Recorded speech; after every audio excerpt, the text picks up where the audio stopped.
Derives Ohm's law from, ये formula से Ohm's law का डेरिवेशन करना है। तो ये फार्मूला को हम लोग पिछले वीडियो में डेरिवेट कर चुके हैं।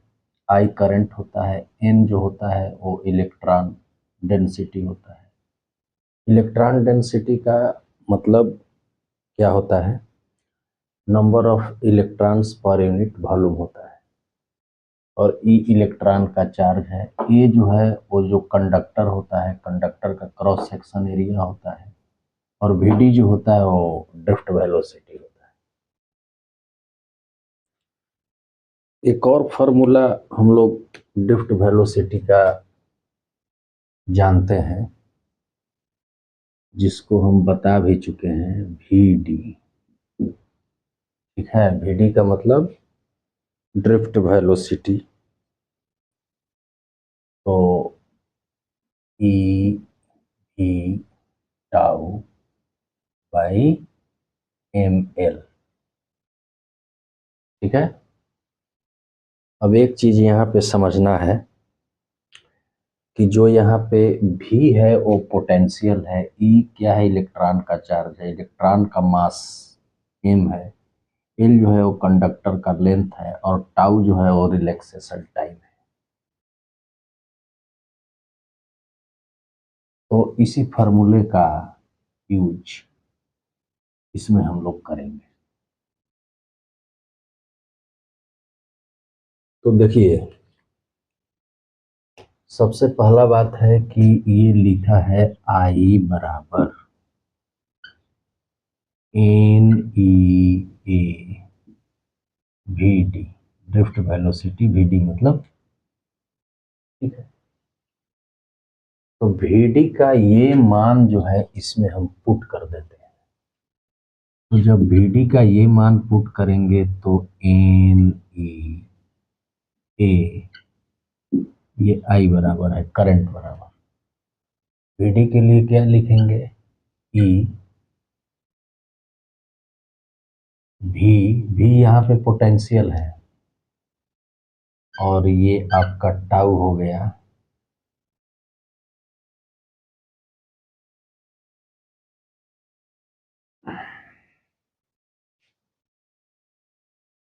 ये टाउ हो गया।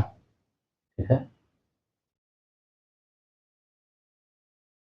और बाई एम एल। ठीक है। अब भी को हम इधर ही रहने देते हैं। तो जब भी को इधर रहने देंगे तो फिर भी बराबर क्या लिखेंगे? I m l by n e A e tau.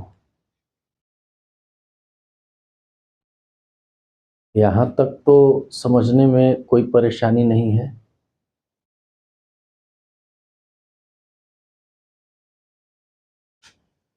अब थोड़ा सा और इसको मान लीजिए कि आगे लिखना चाहेंगे तो I m L N e क्या हो जाएगा? E square A tau. ठीक है।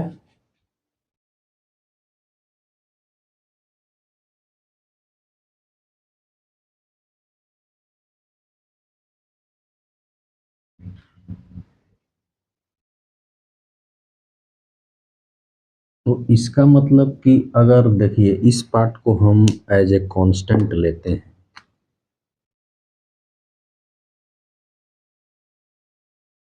जहां से मैं मार्क कर रहा हूं इस पार्ट को, इस पार्ट को कांस्टेंट की तरह ट्रीट करेंगे,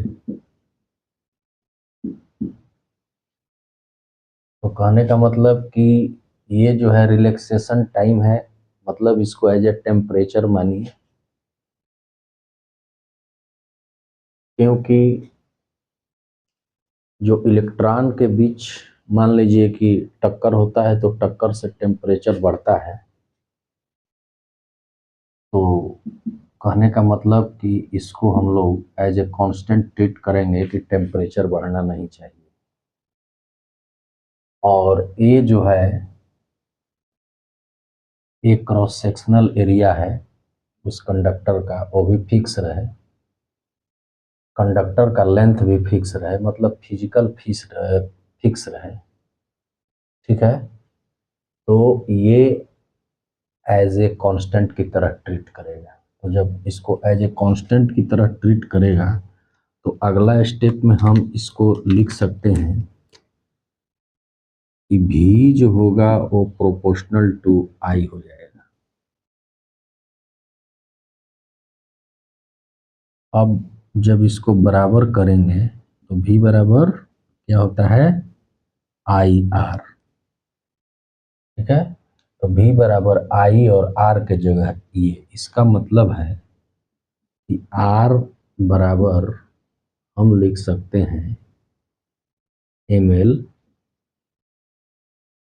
N E square A tau. ठीक है, ये हम लिख सकते हैं।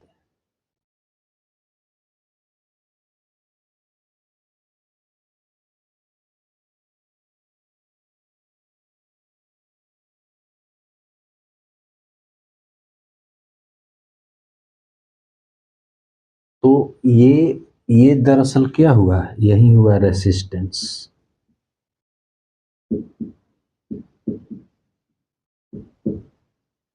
ये रेसिस्टेंस हुआ।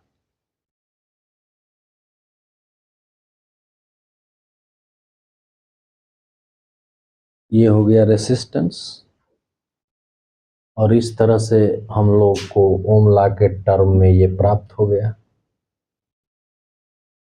तो जब ये रेसिस्टेंस हुआ तो थोड़ा सा इसको और एक स्टेप हम बढ़ा देते हैं। आर को यहाँ हम कह सकते हैं प्रोपोर्शियोनली कांस्टेंट भी कहा जाता है। इसको क्या कहा जाता है, प्रोपोर्शियोनली कांस्टेंट या रेसिस्टेंस, दोनों कहेंगे।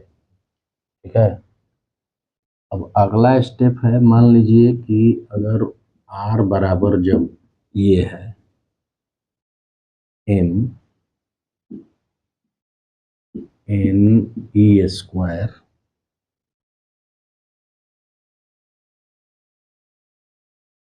टाउ एल बाई ए, उसको थोड़ा सा सजा के लिख दिया, एन ई स्क्वायर टाउ, एम ऊपर है एल बाई ए। तो कहने का मतलब है कि अगर हम थोड़ा सा अगले कलर से बना दे रहे हैं, इसको एज ए कांस्टेंट की तरह ट्रीट करें, ये वाला पार्ट देखिए, ये वाला पार्ट को एज ए कांस्टेंट की तरह ट्रीट करें तो हम क्या लिख सकते हैं, अगला स्टेप लिख सकते हैं R proportional to L and inversely proportional to A. इतना लिख सकते हैं। तब एक और फार्मूला मिल जाता है कि इसको बराबर करें तो रो एल बाई ए वाला जो फार्मूला है वो हमें प्राप्त हो जाता है। ठीक है,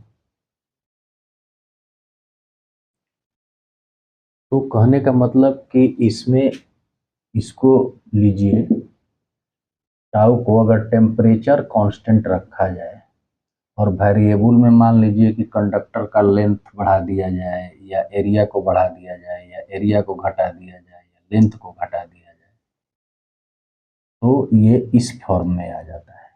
तो इसमें इसमें कांस्टेंट टेम्परेचर है। तो अगली बार अगर हम इसको इक्वेट करने की कोशिश करें तो ये रो बराबर जो हमें मिलेगा, ये रो बराबर एल बाई ए है, तो रो बराबर क्या हो जाएगा, m N E square tau. ठीक है। तो इसको हम लोग कहते हैं रेसिस्टिविटी। इसको क्या कहते हैं? इसको कहते हैं रेसिस्टिविटी।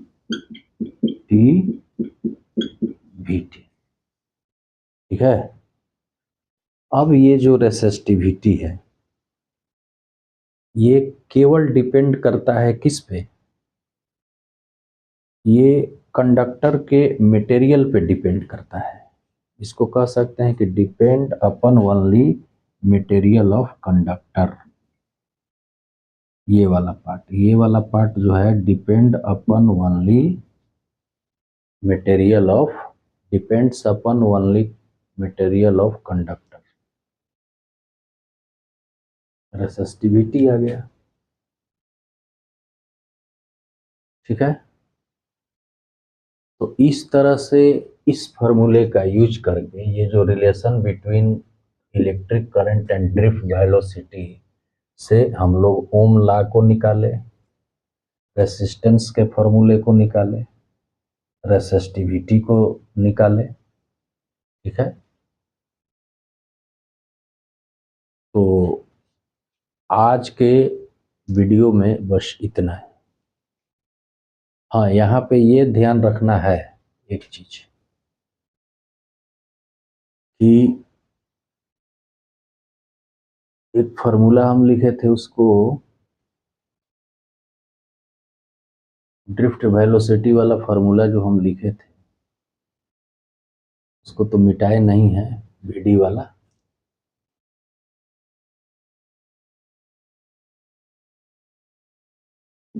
हाँ, ये वाला ये वीडी वाले फार्मूले में यहाँ जो भी है, ठीक है, ये भी क्या है, यहाँ भी है पोटेंशियल। पोटेंशियल है। ठीक है। वो पोटेंशियल है, इसको वॉल्यूम नहीं समझना है, वॉल्यूम नहीं है। ठीक है, वो पोटेंशियल है।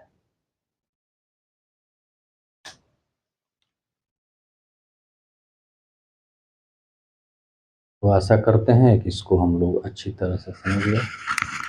धन्यवाद।